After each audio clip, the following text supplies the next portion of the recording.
Sir media polarisation అనకండి sir. నేను ఎందుకు చెప్తున్నా అంటే సార్, ఈ మీకేం ఇప్పుడు మీకు నేషనల్ లెవెల్లో మీకు కూడా ఉన్నాయి సార్, మీ మౌత్ పీసెస్ మీకు కూడా ఉన్నాయి. మీకు ఒక విషయం చెప్తానండి, ఒక విషయం చెప్తాను.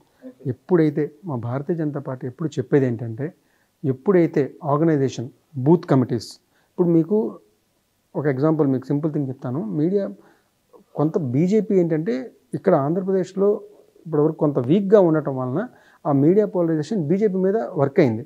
ఫర్ ఎగ్జాంపుల్ 2019 ఎలక్షన్స్లో చంద్రబాబు నాయుడు గారు ఓడిపోయినారు, జగన్ గారు గెలిచినారు.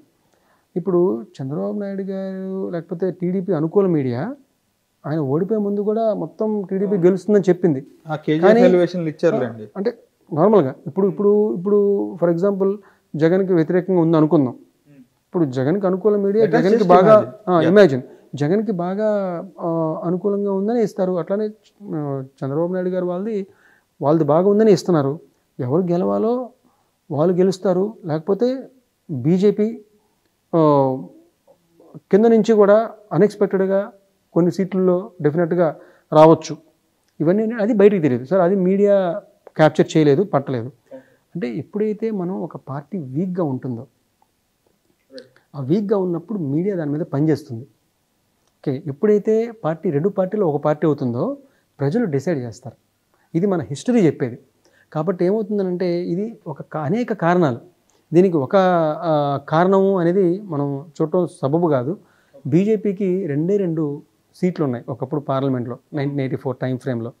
మరి 2014 283, తర్వాత 282, తర్వాత 303, ఈ విధంగా ఇండివిజువల్గా ఈ రోజున ఇంకా ఎన్నో చాలా బాగా ఇంకా అంతకంటే బ్రహ్మాండమైన పర్ఫార్మెన్స్ ఇండివిజువల్గా బీజేపీ ఇవ్వబోతూ ఉంది.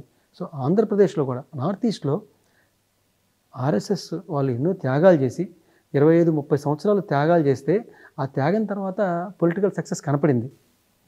ఎంతోమంది కార్యకర్తలు త్యాగం, ప్రాణత్యాగము, ఆస్తి త్యాగము, అసలు ఎన్నో విధమైన త్యాగాలు చేస్తే కనపడింది. కేరళలో ఓట్ షేర్ పెరుగుతుంది, కానీ దాని వెనక కనపడే త్యాగాలు ఎన్నో సంవత్సరాల నుంచి వస్తున్నాయి, ఎన్నో సంవత్సరాల నుంచి వస్తున్నాయి. అలానే ఆంధ్రప్రదేశ్లో కూడా భారతీయ జనతా పార్టీలో నీతి నిజాయితీ నిబద్ధతతో పనిచేసే కార్యకర్తల పార్టీ బీజేపీ. ఈ కార్యకర్తల నేనేం చెప్తున్నానంటే, అసలు ఆంధ్రప్రదేశ్ ఫస్ట్ మన కల్చర్లోనే ఏదో మర్డర్ కల్చర్ కానీ లేకపోతే పెద్ద పెద్ద గుండాగిరి కల్చర్ కానీ ఆంధ్రప్రదేశ్లో ఈ రోజున లాస్ట్ అట్లీస్ట్ 30 సంవత్సరాలుగా మీరు చూస్తే, లాస్ట్ 30 సంవత్సరాలుగా ఆంధ్రప్రదేశ్లో అటువంటి కల్చర్ అనేది లేదు. బేసిక్గా మీరు వెస్ట్ బెంగాల్ జరిగింది. నేను ఇప్పుడు లాస్ట్ ఆఫ్లెట్ ఇష్యూస్ గురించి కాదు, నార్మల్గా చెప్తున్నా. మీరు ఒక వెస్ట్ బెంగాల్తోనో లేకపోతే ఇటువంటి ప్రాంతాలతో మీరు కంపేర్ చేస్తే మన ఆంధ్రప్రదేశ్ ట్రెడిషనల్గా పీస్ఫుల్ స్టేట్.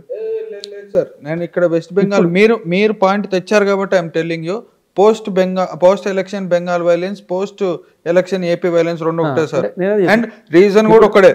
అదే అంటే ఇప్పుడు నేనేం చెప్తున్నానంటే, ఇప్పుడు కొన్ని ఈ ప్రభుత్వం కూడా అరాచక ధోరణి వహిస్తుంది. అంటే ట్రెండ్ మారుతుంది. పీస్ఫుల్గా లాస్ట్ 30-40 ఇయర్స్ ఉన్న పీస్ఫుల్ ట్రెండ్ డిస్టర్బ్ అయింది డెఫినెట్గా కొంత. ఇది కరెక్ట్ కాదు. వైసీపీ గవర్నమెంట్ ఏదైతే చేస్తుందో ఇది కరెక్ట్ కాదు. ఎందుకంటే దీనివల్ల ఏమవుతుంది, నెక్స్ట్ వచ్చే గవర్నమెంట్ ఎవరైనా కానివ్వండి, ఒకవేళ కనుక నెక్స్ట్ ఇంకో గవర్నమెంట్ వచ్చింది, ఆ గవర్నమెంట్ వాళ్ళు మళ్ళీ ఇలా చేశారు కదా అని వాళ్ళు మళ్ళీ ట్రై చేస్తారు. ఇది ఏంటంటే సైకిల్, ఇది ఒకదాని మీద చైన్ రియాక్షన్ లాగా మనకి ముందుకెళ్ళి అన్ఫార్చునేట్లీ ప్రజలకి అది చేటు చేస్తుంది, కానీ స్టేట్కి చేటు చేస్తుంది, కానీ మంచి అయితే చేయదు. కాబట్టి భారతీయ జనతా పార్టీ తరఫున నేను పర్సనల్గా కూడా ఇటువంటి వాటిని ఖండిస్తున్నాను. అయితే నేను చెప్పేది ఏంటంటే, ట్రెడిషనల్గా మనది ఎప్పుడు కూడా అది కూల్గా ఉండే స్టేటే. కాబట్టి మనకేమీ అట్లాంటి అవ్వాల్సిన అవసరం లేదు. మీకు ఒక విషయం చెప్తాను, నా పర్సనల్ ఒపీనియన్ ఇది.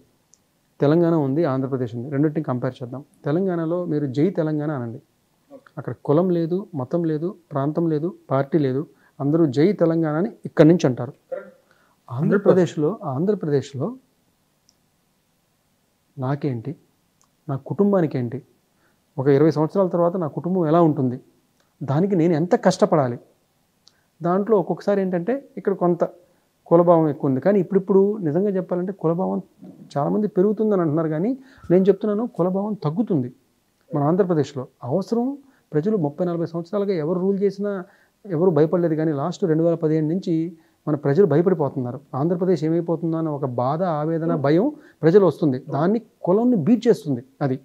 సో ఇక్కడ ఏంటంటే విజన్, ఒక మంచి విజనరీ లీడర్స్, ఒక మంచి విజనరీ పార్టీ, ఒక మంచి డెవలప్మెంట్ ఓరియంటెడ్ ఎజెండాతో ఎక్కడైతే సంక్షేమం అవసరమో అక్కడ చేస్తూ, ఎక్కడైతే డెవలప్మెంట్ అవసరమో అక్కడ మటుకు ఇంకా మంచిగా డెవలప్ చేస్తూ ఉండేటటువంటి పార్టీ కోసం, అటువంటి నాయకుల కోసం ప్రజలు ఎదురు చూస్తున్నారనేది నేను గ్రౌండ్ లెవెల్లో గుంటూరు పార్లమెంటే కాదు ఆంధ్రప్రదేశ్ మొత్తం తిరుగుతూ ఉన్నప్పుడు చూసిన నా అభిప్రాయం ఇది.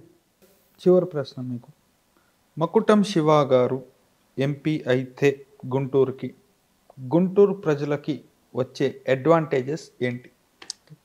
ఫస్ట్ ఆఫ్ ఆల్, నేను గనక ఇక్కడ ఒక ప్రజాప్రతినిధి, ముఖ్యంగా ఎంపీ అవ్వగలిగితే నేను ఒక విషయం మీకు చెప్పదలుచుకున్నాను. గుంటూరు ప్రజలు ఎంపీ లాస్ట్ 10 yearsగా అనేవారు ఉన్నారనేది కొద్దిగా మర్చిపోయారని నా అభిప్రాయం. ఈవెన్ ఎమ్మెల్యేని కూడా వాళ్ళు ఏంటంటే సీఎం ఫేస్ ఎవరు అనేది చూసి ఎమ్మెల్యేని చూస్తున్నారు, అంటే సీఎంని చూసి ఎమ్మెల్యేని డిసైడ్ చేస్తూ ఉన్నారు. ఇప్పుడు నేను నాకు గనక ప్రజలు అవకాశం ఇస్తే ముఖ్యంగా నేను కొన్ని విషయాల మీద కాన్సన్ట్రేట్ చేస్తాను. ఫర్ ఎగ్జాంపుల్ ఎడ్యుకేషన్, ఇందాక మనం అనుకున్నాం కెరీర్ డెవలప్మెంట్ అని. ఆ కెరీర్ గైడెన్స్ నా యొక్క కాన్స్టిట్యుయెన్సీ పరిధిలో గవర్నమెంట్ స్కూల్స్ కావచ్చు, ప్రైవేట్ స్కూల్స్ కావచ్చు, ప్రతి ఒక్క చైల్డ్, ప్రతి ఒక్క పేరెంట్ అండ్ టీచర్స్, ఎడ్యుకేటర్స్కి ఇది రైట్ అండి. వాళ్ళకి ఊహలు కావాలి, ఇన్ఫర్మేషన్ కావాలి. ఇది ఫస్ట్ నేను ఎనేబుల్ చేస్తాను.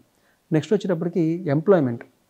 ఇప్పుడు నా పరిధిలో ఎంతవరకు సాధ్యమైతే అంతవరకు, ఇర్రెస్పెక్టివ్ ఆఫ్ స్టేట్ గవర్నమెంట్, మాకు బీజేపీ గవర్నమెంట్ ఉంటే ఇంకా చాలా బాగుంటుంది. ఒకవేళ కనుక బీజేపీ గవర్నమెంట్, చెప్తున్నాను irrespective of the government, there are some things which are not in government's hands that we can do to some level. ఇప్పుడు హైదరాబాద్ అనేది డెవలప్ అయిందంటే, హైదరాబాద్ అనేది ఆ టెక్నాలజీ ఎకోసిస్టమ్ ఎలా డెవలప్ అయింది, ఇర్రెస్పెక్టివ్ ఆఫ్ గవర్నమెంట్ కొంత స్టేట్ వరకు డెవలప్ అయింది. ఆ తర్వాత గవర్నమెంట్ పిక్చర్లోకి వచ్చి పెద్ద ల్యాండ్ ఇస్తుంది, పెద్ద పెద్ద రోడ్స్ ఇస్తుంది, ఎయిర్పోర్ట్స్ కడుతుంది, హోటల్స్ వస్తాయి, కనెక్టివిటీ పెరుగుతుంది. అప్పుడు ఇదిగో 100 ఎకరాల ల్యాండ్ ఫ్రీగా ఇస్తాను, ఇదంతా ఇన్ఫ్రాస్ట్రక్చర్ ఉంది, ఇంత హ్యూమన్ రిసోర్సెస్ ఉన్నారు, లేదా ఐఐటీలో లేకపోతే ఎన్ఐటీలో, బిట్స్ పిలానీలో ఇటువంటివన్నీ IIITలు ఉన్నాయి, ఇవన్నీ గవర్నమెంట్ కొన్ని చేయాలి. అది ఆ స్టేజీ నెక్స్ట్ లెవెల్ గ్రోత్కి ఉపయోగపడుతుంది. కానీ బేసిక్గా ఫండమెంటల్ గ్రోత్ ఉంటుంది.